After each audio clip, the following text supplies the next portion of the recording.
Hello, we're Team Splainer. Welcome to an all new episode of Press Decode, a weekly podcast where we take Splainer's mission to declutter the news one step further. Check out our newsletter for more stories, and we've got a 1 month free trial for you in our show notes, so don't forget to take us for a free spin. But for now, sit back, relax, and don't let the news give you the blues. I'm Prafula, your host for the day, and we have a full house today with both Sara and Vagda.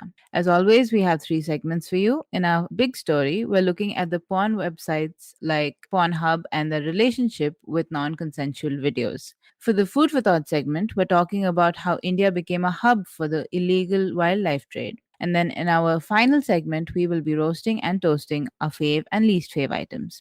Before we begin with our big story, we want to tell our listeners that this story contains mentions of sexual exploitation and child abuse and pornography, so tread with caution. Last week, the New Yorker magazine published an article that talked about one of the many horrors of being a young woman online. And the author of this piece basically spoke to several young women who had been pressured or blackmailed into sharing explicit images and videos of themselves by strangers online. These videos and images later ended up on big name porn sites like Pornhub. An important side note here is that almost all of these women are still or were at the time of these incidents minors. And one of the primary interviewees in the New Yorker story, if you want to go and read it, was around 14 to 15 years old when her pictures were circulated. And the worst part of this is that the website required these young girls to fill out request the removal of their videos and images off the website. And obviously, this took a great deal out of their mental well being. But despite all of this, there was no guarantee that the videos or images would be taken down. There's been several fallouts. One directly for the company has been that the article came out on June 13th, and the CEO and COO of Pornhub resigned on the 21st, on Tuesday. Although they did say it was for unrelated reasons, they did not give a reason why. And also, soon after the New York article was published, porn star Sherry DeVille published an article in the Daily Beast, and she called out the reporting that the way the reporting dealt with certain groups and activists that were involved and helped these some of these victims seek legal action. These groups were anti trafficking groups, and these were almost always religious and aligned with right wing Christian ideals. And their underlying goal, DeVille argues in her piece, is that it is less to actually deal with the circulation of these non consensual videos, of minors, might I add, or even help the victims, and more about using these examples to try and abolish the porn industry itself. So the New York article argues that Pornhub, like other tech companies, ignores requests to remove this content that is flagged as either child porn or non-consensual videos, since they profit from these videos, right? And like Facebook, Pornhub uses Section 230 of the Communications Decency Act of 1996 to argue that as an interactive computer service, they cannot be treated as a publisher of the information since it's been provided by a third party. On the other hand, DeVille argues that Facebook, Google, Snapchat, TikTok, and a bunch of other social platforms host way more child pornography than websites like Pornhub, RedTube, and YouPorn combined. So that does beg the question, is this a Pornhub problem? Is this a porn industry problem? Or is this something else entirely? Lots of questions there. I think, well, let's start with understanding that there is a legal porn industry and then there's the illegal porn industry, which could also mean many different things because some countries prohibit the production and distribution of porn, but not the possession or the act of consuming porn. Some countries allow it all, but have some regulations on the kind of porn it is, prohibiting violent porn or homosexual content. Some just have regulations on the way it is displayed in distribution outlets, making sure that, children don't see it, but otherwise it's allowed. So there's all kinds of regulation there. And in most cases, the laws are vague and the enforcement is lax. But the one thing that is pretty much common throughout the world is the prohibition of child pornography. And the enforcement of that is also way stricter in most parts of the world as compared to other pornography related regulations. So that's one. The other huge issue in the porn industry is non-consensual porn. Even in countries that allow production, distribution, and consumption of porn face this issue, like Pornhub. lots of reports have come out in recent years related to Pornhub not doing enough to counter the non-consensual content that they've let people upload. But over the years, they say they've made efforts to remove unverified videos, and now the company requires identity and age verification before videos go live. But then there are also reports of verified videos later turning out to be non-consensual. So how do you know? Hmm. And also that it's just not a Pornhub problem, it is of the porn industry itself. How do these websites get consent verification? Because there's all kinds of ways that content verification happens, there's no regulation for it. It could be anything from taking a photo with a username written on a body part, to also to taking a photo with a driver's license, to signing contracts, and then someone might be asking you to film a short video saying you do consent. So there are all kinds of ways in which consent is being given. But how do you know Mhm. that it's given before shooting or after shooting, whether it's given with coercion or without coercion and stuff like that, and in whose interest is it to remove non-consensual content? Certainly not the websites, because they profit out of it. And this is the more established bigger legal sites, and there are countless other tube sites that have all kinds of non-consensual pornographic content which has no accounting for. And as consumers also, even if you go to like an ethical porn website, how do you confirm that the consent that they've got is actual consent? I mean, if I just put it on my website, are you just going to believe me? What is the way in which we can check as consumers that consent was actually fairly given?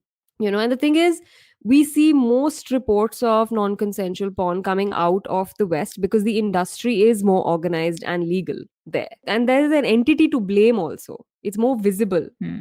as Pornhub. You can go to it, you can ask a company and sue it, as opposed to these Yeah. fringe websites that come and go and, have your content on them. Where do you go? And it's good to know for context and that pinch of salt that the organization fighting in this case is some Christian evangelical group, and that its larger aim might be to shut down the legal porn industry. But let's remember that Pornhub is not the enemy, but it also did not do what it said. It says that it's been taking Yeah. down verified. So it is important to call that out too. I mean, let's not go just get into, oh, what about the other websites? Oh, but what about, why didn't you call those out? Yes, let's call them out, but it's harder to call them out for reasons. And you're making legitimate profits out of abusive content. So you definitely need to be called out. No, I agree. Like in terms of like consent itself is like such a gray territory. And then when you have at least one visible entity, I think it's only fair to ask for accountability. Yeah. But the other part of this is, I'm thinking, is porn even legal in India? And where do we stand? So Yeah, we're sitting here complaining about Pornhub and a legal porn industry, and look at us. Where are we? exactly. So I honestly, every time someone asks me, I don't actually know. So this time I sat down and I was like, I am going to find out properly what is up. Here's where we are at basically. While on the one hand, viewing sexually explicit material in private spaces is not illegal. The Supreme Court had in July 2015 also orally said that it cannot stop an adult from exercising his fundamental right to personal liberty to watch porn within the privacy of his room. Okay. Mm. So watching is Mhm. okay. We're a-okay with that. But on the other hand, there's the IT Act of 2000, which makes it illegal to publish or transmit obscene material or material containing sexually explicit acts in electronic form. So you can't publish, transmit, or spread porn. And the punishment for this is a jail term of 5 years or a rupees 10 lakh fine. This law on paper also brings in the concept of consent, considering a section of the Act punishes anyone violating the privacy of another with a punishment of 3 years or a fine of a maximum of rupees 2 lakh in case they intentionally or knowingly capture, publish, or transmit the image of a private area of any person without his or her consent. Oh, this is gender neutral?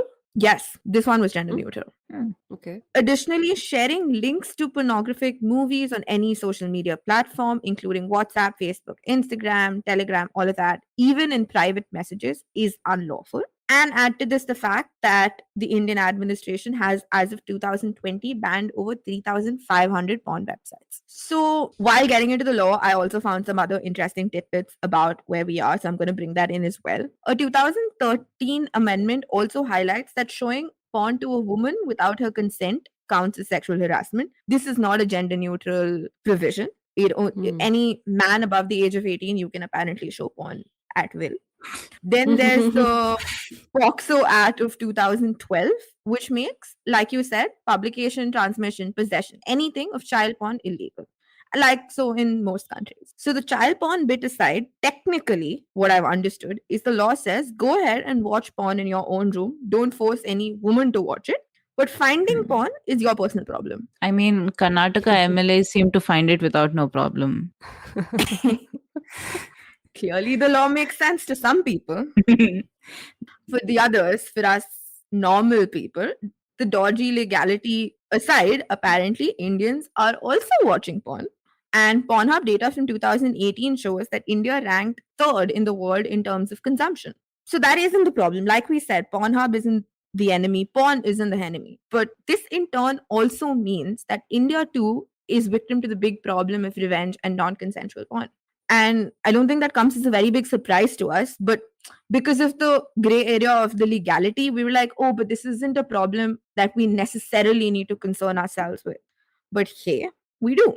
So, as we all know, that revenge porn is very much existent. It is technically not a crime in that there is no law specifically targeting the practice because they've banned the concept of making porn at all. So, revenge porn falls into that. And thus, all those people who are accused are just punished under laws relating to voyeurism and non consensual acts.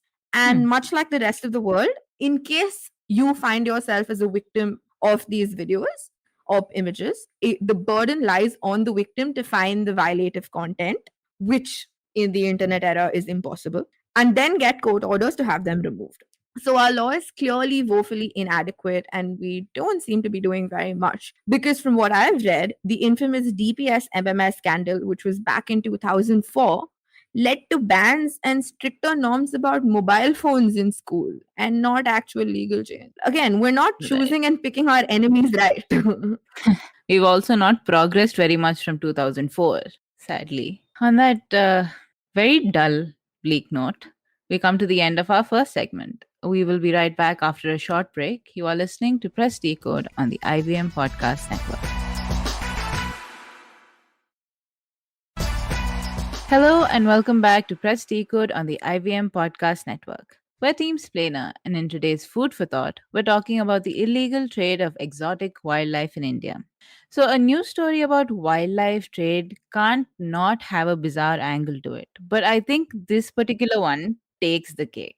In April, locals in Siliguri, West Bengal, came across kangaroos wandering close to a highway, and they soon found another one in a forest close by. And these are very much kangaroos that are not native to India, that kind. Obviously, this has become a source of great amusement for me personally. But here's the thing, a total of 5 kangaroos were found in India this year over the span of 2 months.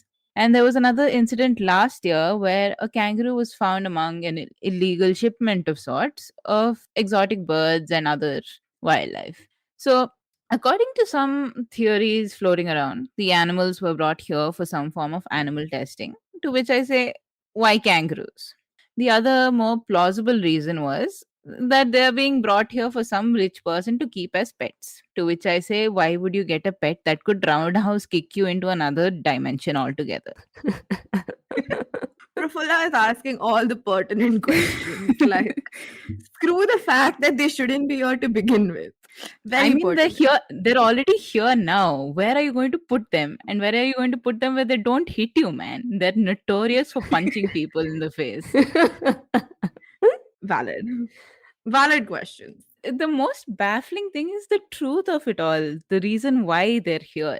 At least one of these 3 kangaroos was bought by a municipal zoo in Indore, and the smugglers then had a purchase order from the zoo to prove that they weren't fibbing. The animal was sourced from an animal farm in Mizoram, and all these connections just insane to me. And this animal farm also has apparently experience with sending out exotic animals and birds to different zoos. Yeah, you have no idea where this is going. They start with 5 kangaroos and it's just twists and turns and twists and turns. So first they say Mizoram, then they say it's actually not Mizoram, it's like Sri Lanka, then kuch bhi chal raha hai. Yeah, I've clearly not done enough justice, but we don't even have time to get into all of that. So definitely read this expose on the zoo. Look, it's no secret that there is poaching and animal smuggling rings in the country. The most common animal or animal products that are smuggled from India include ivory, turtles, tortoises, rhino horns, tiger parts. But apparently, we have a thriving market for exotic wildlife also, and we're in the top 20 countries in the world to do so, and for good reason. About 70,000 native and exotic animals and their derivatives were trafficked through 18 Indian airports between 2011 and 2020. And there are at least 25 markets that trade in live wild animals, including Mumbai, Bangalore, Hyderabad, and Patna.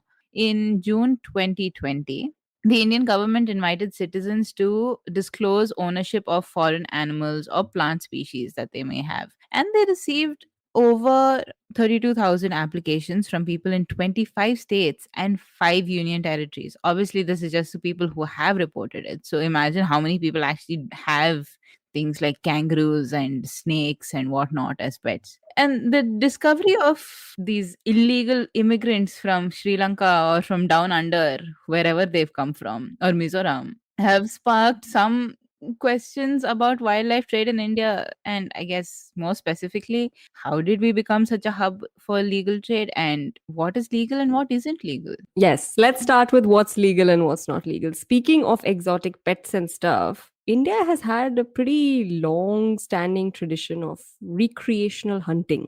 Hmm. Nearly all royal palace museums I have been to have taxidermy animals on display. And someone in Bollywood Yeah? engages, look, I Oh, don't know about taxidermy, but engages in recreational hunting in a very famous, Oh, infamous yes. case I Yes, am yes, ashamed at how yes. about a long it took me to get that.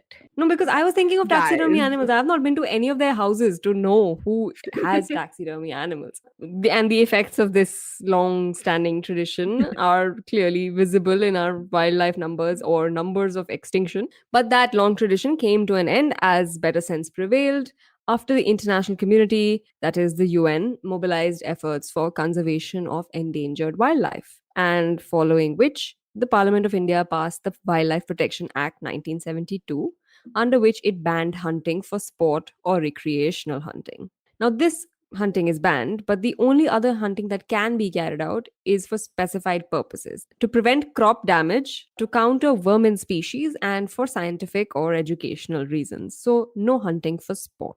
But here is what is very interesting. India allows you to bring your hunting trophies from other countries into India. So, say someone shot a lion in Africa, they might want to have that lion skin hanging in their drawing room wall in, say, Chandigarh. I'm Very saying Chandigarh, specifically not chosen yes, city. I'm not like shaming Chandigarh. It's only because I read a case of a guy who shot an African lion and wanted to bring it back to Chandigarh and went See, like pillar to post to try to get that, as thing. long as it's not the two South Indians saying Chandigarh. Yeah, yeah. Yeah, yeah. I'm totally from there. Almost. Anyway, so yeah, first of all, there are countries that allow recreational hunting, especially countries in Africa, which allow big game to be shot for loads of money that basically people in the developed world pay to do. And African countries say this is good for them because the money they get supports livelihoods and nature conservation. And this is actually a pretty polarizing debate, but we'll bank it for another day. Yeah. So, yes, coming to that most interesting part, India allows you to bring back trophies and trade them, but so long as they don't look like Indian species, because then that ends up threatening our own wildlife. The logic is that without this, the trophy trade then ends up fueling hunting in India itself because it'll be hard for you to know which one is an Asiatic lion and which one is an African lion. They actually do look alike. Down Yeah. to Earth has a list of many of these lookalike species that aren't allowed for trophy trading in India, which includes the African lion and the African civet, which looks a lot like the Indian civet. So that's it. And that's actually the reason why that man in Chandigarh almost a decade ago was not able to bring his African lion trophy back. I mean, I don't know if he was able to. What I read was that he went from one court to another writing for all kinds of important permissions because right around that time the government had come out with this thing, oh, look-alike are not allowed for trophy What a trading. weird hill to die on. I want lion in my living room. And surprisingly, his own daughter was like, I don't support killing animals. Nice. Yes. Very nice. So, Mm. but I think another problem here is like with rules even like this, I read that it can be really hard to identify a species like simply from a photo because like you said they do look similar, and this is in a case where if the correct photo is used at all, we're infamous to use incorrect photos for people to animals to dur ki baat. Oh yes. Oh my God. Remember when Nelson Mandela died? Everyone was using Morgan Freeman photos. Oh I my mean, god. RIP, but that was hilarious. So, I mean, I see where the problems are. But beyond these specific tactics that are used, misused, much like everything else in the world, like the porn industry, even the wildlife trafficking industry has been hit by the internet boom. In a good way for the smugglers and in a horrific way for law enforcement.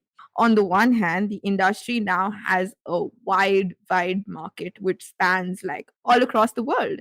The ever evolving online space allows like wildlife traffickers to build a wide ranging virtual marketplace where chances of detection are low and profits are incredibly high. I found reports that basically said that something as simple as YouTube comments have led to some of the biggest wildlife raids over the last year. Can you imagine looking at YouTube comments as like a likely place for a flourishing illegal industry? Hmm. There's innovation and dedication here. I got to give that to them. Hmm. And this is over and above the websites that sell animal parts like dried monitor lizard genitals, but pass it off as rare plants. What? Bought for superstitious reasons, apparently. But besides that, the industry is clearly rampant, and just between 2018 and 2021, around 11.6 million adverts have been taken down. So the internet clearly worked well for the smugglers. But the flip side is obviously for law enforcement. The problem is quite simple. The internet covers so many species, so many different products, and so many different platforms that is impossible to take stock of. If you eliminate wildlife trafficking on one platform, traffickers will simply jump to another. And clearly, they're innovative enough to go to even YouTube comments and figure out a system. To further complicate the matter, many of the products sold on the internet are actually fake. So authenticating it also becomes tricky because they can't punish you for selling fake animal products. Imagine putting all your time and effort to nab a criminal when he's simply scamming an unwitting buyer. I mean, I'm convinced this is probably one of the only times that scamming someone puts you on the right side of the law. And you're not on the right side of the law. You're still going in for cheating. No, but technically you're not supposed to. The buyer will get into more trouble for wanting to buy it. No, it doesn't matter whether you're selling whatever you're selling is legal or not. You're still cheating and you're going to go to jail for that. Ah, the more you Okay, then know. apparently it goes into the jurisdiction of other people because the law enforcement dudes I read about were like, well, that's not my business. Yeah, maybe they were only looking So, for, I don't know, maybe they were not concerned. fair. Cheating is also a smaller offense. So, Fair, that makes sense, that logically makes sense. Imagine these guys saying, not my business. You have a problem, go figure it out. I think he's okay. And to add to all this, if all of this wasn't enough, India in specific is growing to become an important hub, like Prafula pointed out. And one of the most important reasons is the country's fast expanding airport sector. In case you did not know, I didn't know, the number of airports in the country increased from 50 to 127 in just a decade between 2009 and 2019. And this includes 23 international airports. So, all of this put together, India is currently in the top 10 countries for animals trafficked via air traffic. And the most popular airports are apparently Chennai and Mumbai. And basically, how the air trafficking works is this is used for the more expensive but smaller shipments of wildlife because there is a lot of high value that comes with it. They don't want to make them do long distances and, fear and risk that they can die. The species are hidden in plastic boxes and bottles, in hand baggage, checked baggage, or air cargo. So I'm just saying, next time you're flying anywhere in the country, make sure you take a good look at your co passenger. They might just have a tarantula on them. That is just delightful to hear. That is so delightful to hear. Always here for the delight, guys. Thanks, Sara. On that note, we come to the end of this segment. We will be back after a short break. You are listening to Press Decode on the IVM Podcast Network.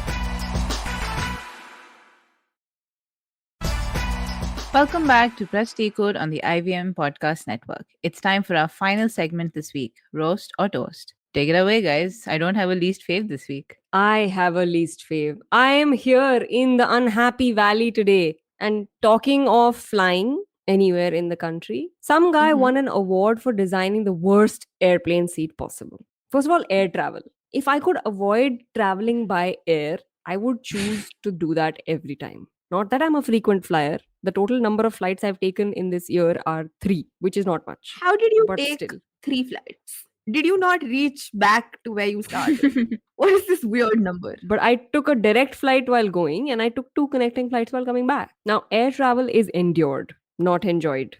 And yet, this man has designed the Chaise Longue airplane seat. Now, I don't know if I'm pronouncing it correctly, but who cares because it's the shittiest seat for economy travel. I mean, airplane economy is already pretty shitty. And then this is coming from someone who is like pretty small in size, both in height and in width. This man has basically made a double decker seat in the space of, say, a first class seat.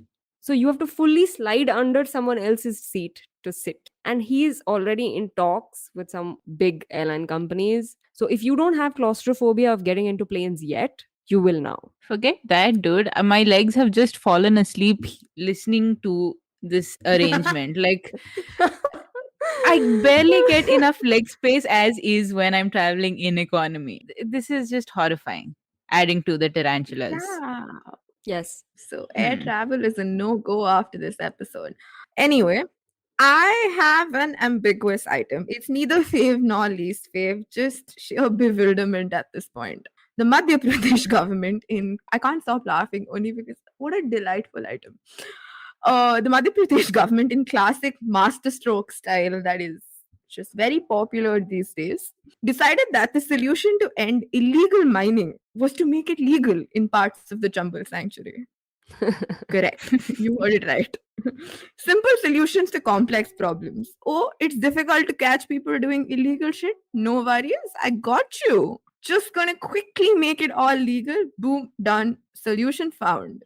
That's governance 101 according to the MPs and MP. And I'm not exaggerating here. Basically, the government found that its forest officials were spending too much time and effort on unsuccessfully fighting illegal sand mining that they decided to simply open 292 hectares in the Chambal and 5 different spots where it'll now be legal. And this is supposed to minimize conflict with illegal miners, gain local support, and fetch revenue from royalty, 1/4 of which could be used to strengthen protection measures. So, very similar to the whole African trophy hunting logic, where they're saying, thoda chalega, because then actually we will conserve at the end of it. Hmm. Make of this what you will. Hmm. Well, But this kind of strategy is used elsewhere also, It's like in other places also. I'm not talking about mining itself, but like in other situations where you're unable to control something that will occur, you just legalize it and regulate it. I don't know how it's not always a great thing to do, but it works a lot of times. at least you're not spending all your resources on then Yeah, because it's happening doing the job anyway, and badly. then Yeah, and then you actually like you tax that now, so some revenue even the government gets, like that's right. how, say, tobacco, that's exactly how it works. There's so many places where that call for prohibition of tobacco or alcohol, but then the government just charges excise duty on it and like taxes on tobacco, which they also make money out Like of. I logically see it, but then where do you draw the line between poor governance and strategy? I don't know, we have to see how this works at the end of it. If you can't I prevent suppose we wait and illegal sand watch. mining. But see, End of that's the the thing. That day. argument then it can really go crazy.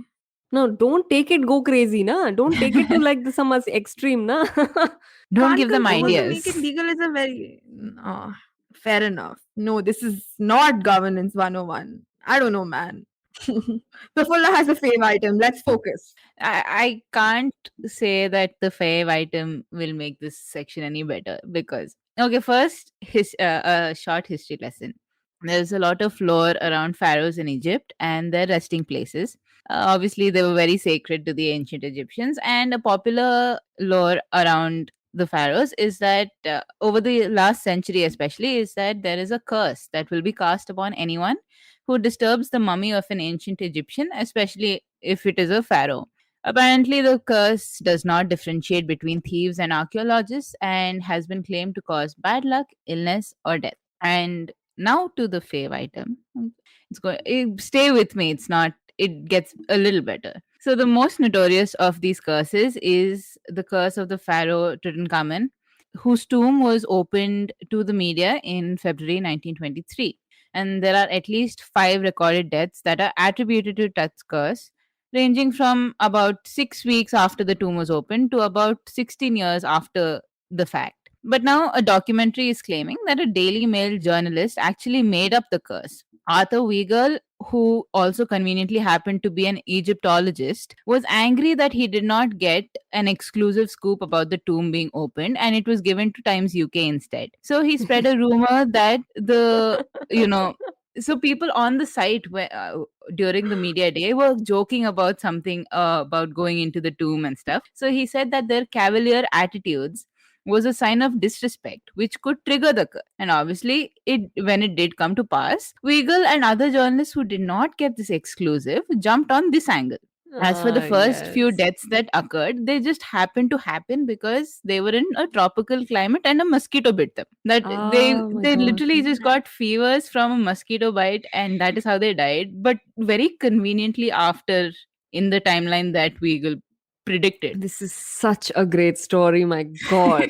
I love it. Doing Sansani Nice. Khabar all the way back in 1923. Oh, I can't unhear that, can I? You're welcome. Good job. Thanks. And that was our show this week. Thank you so much for joining us on Press Decode. You can catch us every Thursday on the IVM Podcast Network. And guys, please remember, don't let the news give you the blues.